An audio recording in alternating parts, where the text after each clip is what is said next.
Hello students, welcome on my YouTube channel बर्नॉल science and this is me Gyanu Modi.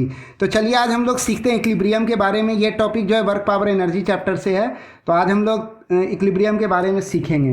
तो सबसे पहले हम लोग यह जान लेते हैं कि इक्विलिब्रियम क्या है। देखिए, कोई भी बॉडी है, अगर उस पर नेट फोर्स जीरो लग रहा हो या नेट टॉर्क जीरो लग रहा हो, नेट फोर्स और नेट टॉर्क अगर जीरो लग रहा हो तो समझ जाइए कि वह जो है इक्विलिब्रियम है। देखिए, ये बॉडी जो है रोटेट नहीं कर रहा है, इसका मतलब क्या हुआ, इस पर जो है नेट टॉर्क तो ऐसे भी जीरो है। दूसरी बात, ये बॉडी पे नेट फोर्स भी जीरो है। क्यों जीरो है? क्योंकि ये बॉडी एक फ्रिक्शनलेस सरफेस पर मूव कर रहा है ना, अपने आप खुद ब खुद एक कांस्टेंट वेलोसिटी v से मान लीजिए कि ये मूव कर रहा है। ठीक है, तो इसके ऊपर जो नेट फोर्स लग रहा है ना, वह जीरो होगा, वह जीरो होगा।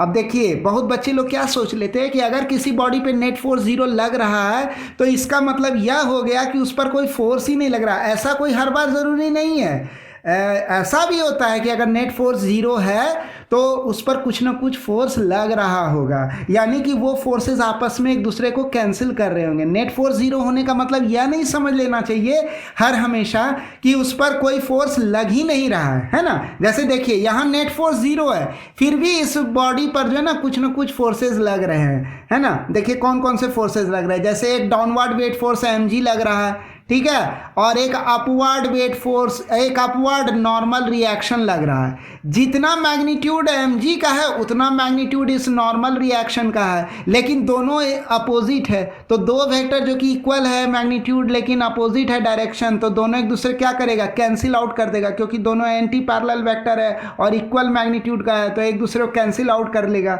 इसीलिए इस ऑब्जेक्ट और कोई फ्रिक्शन वगैरह लग भी नहीं रहा है, क्योंकि ये फ्रिक्शनलेस सरफेस पे मूव कर रहा है, ना ही कोई एक्सटर्नल एजेंट इसको मूव करा रहा है। तो कोई हॉरिजॉन्टल के लॉन्ग भी फोर्स नहीं लग रहा है, वर्टिकल के लॉन्ग तो फोर्सेस लग रहे हैं, एक नॉर्मल रिएक्शन लग रहा है, एक mg लग रहा है, लेकिन दोनों एक दूसरे को कैंसिल आउट कर रहे हैं। तो इस प्रकार इस बॉडी पर जो टोटल फोर्स हो गया, जो नेट फोर्स हो गया, वह कितना हो गया, वह जीरो हो गया। यानी कि फोर्स लग रहे हैं, फोर्सेस लग रहे हैं, लेकिन नेट फोर्स क्या हुआ, जीरो है। यानी उनको जब वेक्टोरियली ऐड किए ना तो उसका आउटकम हमको क्या मिला, जीरो, है ना। तो यही मतलब हुआ। तो जब ऐसा कंडीशन हो किसी बॉडी का कि नेट फोर्स जो है उस पर जीरो लग रहा हो, तो समझ जाइए कि वह बॉडी इक्विलिब्रियम में है। और यहाँ बॉडी घूम भी नहीं रहा है, रोटेट भी नहीं कर रहा है, इसका मतलब ये टॉर्क भी इसका जीरो है। यानी इस तरह का अगर सिचुएशन हो ना, समझ जाइए कि बॉडी क्या हो गया, इक्विलिब्रियम में। यानी net force net torque zero हो तो बॉडी इक्विलिब्रियम में है। ठीक है, अब आता है इक्विलिब्रियम का टाइप, कितने प्रकार के होते हैं इक्विलिब्रियम। इक्विलिब्रियम जो होता है वो तीन तरह का होता है। एक होता है स्टेबल इक्विलिब्रियम, दूसरा होता है अनस्टेबल इक्विलिब्रियम और तीसरा होता है न्यूट्रल इक्विलिब्रियम। तो चलिए एक एक करके इसको समझते हैं। सबसे पहले आता है कि ये जो स्टेबल इक्विलिब्रियम होता है ये क्या बला है, ये कहते किसको है, स्टेबल इक्विलिब्रियम आखिर कहा किसको जाता है। तो जब एक पार्टिकल को डिस्प्लेस करते हैं स्लाइटली, है ना, जब हम लोग एक पार्टिकल को थोड़ा सा डिस्प्लेस करते हैं उसके पोजीशन से, इनिशियल पोजीशन से, तब एक फोर्स तुरंत लगना शुरू हो जाता है उसके ऊपर, जो कि उसको वापस इनिशियल पॉइंट पर लेके आता है। तो इस तरह का जो इक्विलिब्रियम होता है ना, इसी को कहा जाता है स्टेबल इक्विलिब्रियम, है ना। अब इसको थोड़ा इलस्ट्रेट करके समझाते हैं। देखिए, जैसे मान लीजिए कि यह एक आपका कोई बॉल है ना, ये आपका कोई ऐसे हॉलो स्फीयर है मान लीजिए, ठीक है, और उसके अंदर ये एक रखा हुआ है। आप भी मान लीजिए इस हॉलो स्फीयर के अंदर जो है मौजूद हैं, और आप इस अंदर में ये एक बॉल है, आप इस बॉल को क्या करते हैं, थोड़ा सा डिस्प्लेस करते हो। ये रहा इसका ओरिजिनल पोजीशन, ठीक है। अब यहाँ से थोड़ा डिस्प्लेस किए इधर, है ना, तो ये डिस्प्लेस किए, तो फिर बॉल के छोड़ने पर क्या होता है, बॉल घूम करके वापस अपने ओरिजिनल पोजीशन पे आता है। बात समझ में आई। फिर देखिए, हम इसको फिर से इसको डिस्प्लेस किए, तो फिर क्या हुआ, फिर ये बॉल वापस जो है आ गया अपने ओरिजिनल पोजीशन पे। तो इसका मतलब क्या हुआ, ये किस तरह का इक्विलिब्रियम हुआ, इसी को कहा जाएगा स्टेबल इक्विलिब्रियम। क्योंकि जैसे हम इसको डिस्प्लेस किए ना, तो एक जो डाउनवर्ड वेट फोर्स का एक जो कंपोनेंट है वह क्या करने लगा, इसको वापस लेकर आ गया इनिशियल पोजीशन पर, है ना। तो ऐसे इक्विलिब्रियम को हम लोग क्या बोलते हैं, स्टेबल इक्विलिब्रियम बोलते हैं। अब आता है अनस्टेबल इक्विलिब्रियम क्या होता है। अनस्टेबल इक्विलिब्रियम उस इक्विलिब्रियम को कहते हैं जिसमें अगर आप उस किसी ऑब्जेक्ट को स्लाइटली थोड़ा सा भी डिस्प्लेस कर दो उसके पोजीशन से, इनिशियल पोजीशन से, तो एक फोर्स लगना शुरू हो जाता है उसके ऊपर, जो कि उसको क्या करता है, उस इक्विलिब्रियम पोजीशन से डिस्प्लेस कर देता है, बहुत दूर उसको लेके चला जाता है वह फोर्स, है ना। तो ऐसे इक्विलिब्रियम को हम लोग अनस्टेबल इक्विलिब्रियम बोलते हैं।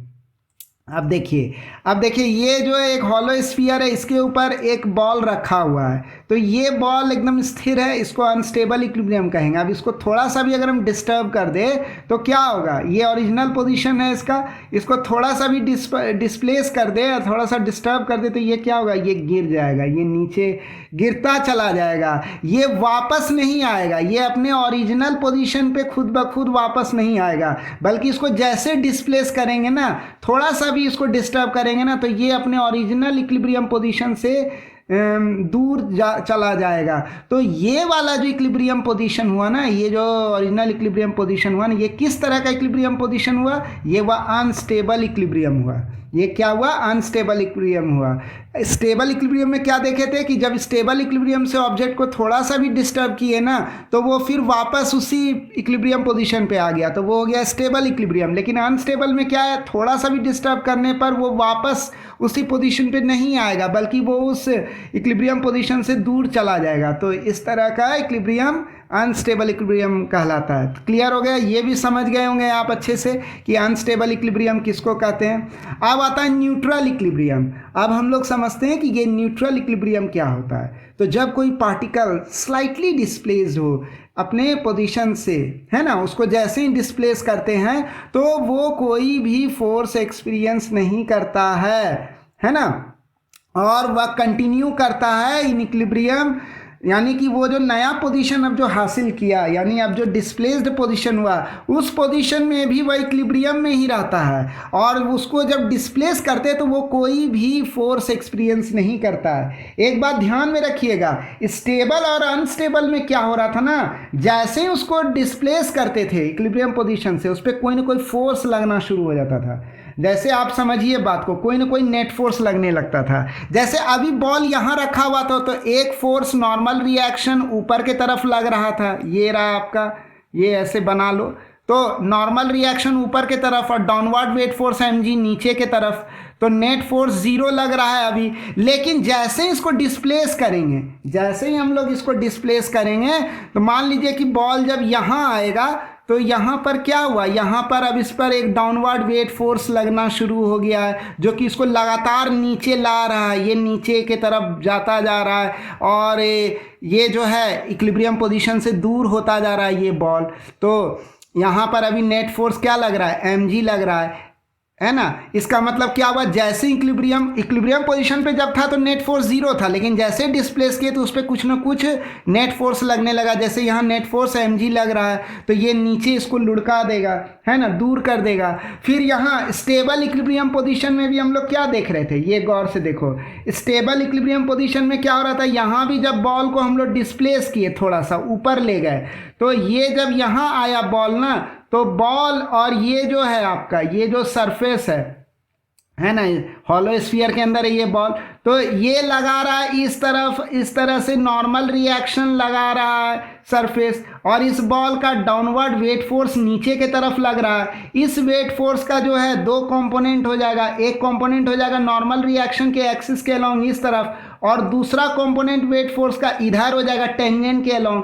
तो ये जो वेट फोर्स, ये वाला जो कंपोनेंट होगा ना, इस कंपोनेंट के कारण क्या होगा, ये नीचे आ जाएगा। तो एक जैसे ही इसको हटाएंगे इक्विलिब्रियम पोजीशन से, तो जो कंपोनेंट है ना वेट फोर्स का, वो इसको वापस लेते आएगा। तो इक्विलिब्रियम पोजीशन से हटाने पर स्टेबल इक्विलिब्रियम क्या होता है, आप जैसे ही स्टेबल इक्विलिब्रियम पोजीशन से हटाओगे, उस पर कोई ना कोई अनबैलेंस्ड फोर्स लगने लगेगा जो कि उसको वापस लाना चाहेगा। उसी तरह से अनस्टेबल इक्विलिब्रियम में क्या होता है, जैसे ही आप उसको अनस्टेबल इक्विलिब्रियम पोजीशन से हटाओगे, उस पर कोई ना कोई नेट फोर्स लगने लगेगा जो कि उसको अनस्टेबल इक्विलिब्रियम पोजीशन से दूर लेके चला जाएगा। ठीक है, लेकिन जैसे ही आप न्यूट्रल इक्विलिब्रियम की बात करते हो तो इसमें क्या होता है, न्यूट्रल इक्विलिब्रियम में आप जैसे ही ऑब्जेक्ट को डिस्प्लेस करते हो उस पर कोई भी नेट फोर्स नहीं लगेगा, कोई भी अनबैलेंस्ड फोर्स नहीं लगेगा, और वो जो नया पोजीशन हासिल करेगा ना उस नए पोजीशन में भी वह इक्विलिब्रियम में ही रहेगा, है ना। तो इस तरह का इक्विलिब्रियम क्या कहलाता है, न्यूट्रल इक्विलिब्रियम कहलाता है। जैसे मान लीजिए ये बॉल है, तो ये बॉल को हम जैसे ही इधर डिस्प्लेस कर दिए, मान लीजिए धक्का दे के थोड़ा इसको डिस्प्लेस किए, तो डिस्प्लेस होने पर इस पर अभी भी जो है, जब ये बॉडी मान लीजिए बॉल यहाँ आया, इस पर कोई भी नेट फोर्स नहीं लगेगा। कैसे, देखो ऊपर के तरफ नॉर्मल रिएक्शन अभी भी लगेगा, नीचे के तरफ mg लगेगा, दोनों सेम मैग्नीट्यूड होगा, कैंसिल आउट कर देगा। हॉरिजॉन्टल के अलावा कोई फोर्स है ही नहीं, तो नेट फोर्स अभी भी जीरो है। यहाँ भी नेट फोर्स जीरो, यहाँ भी नेट फोर्स जीरो, है ना। तो इस तरह का इक्विलिब्रियम, और कहाँ है ये, इक्विलिब्रियम में है। हम बताए थे इक्विलिब्रियम में वो बॉडी माना जाएगा जिस पर नेट फोर्स जीरो हो। तो यहाँ भी नेट फोर्स जीरो, यहाँ भी नेट फोर्स जीरो, यानी यहाँ भी बॉडी इक्विलिब्रियम में है और यहाँ न्यू पोजीशन पर भी बॉडी इक्विलिब्रियम में है, इसलिए ये कहलाया न्यूट्रल इक्विलिब्रियम। बात समझ में आई। तो ये बॉल जैसे आगे बढ़ता जा रहा है, यहाँ भी नेट फोर्स जीरो, यहाँ भी नेट फोर्स जीरो, यहाँ भी नेट फोर्स जीरो, तो यहाँ भी इक्विलिब्रियम में है, यहाँ भी इक्विलिब्रियम में, यहाँ भी इक्विलिब्रियम में। तो ऐसा इक्विलिब्रियम जो है ना न्यूट्रल इक्विलिब्रियम कहलाता है, ठीक है। तो मुझे पूरी उम्मीद है कि आपको ये वीडियो अच्छा लगा होगा।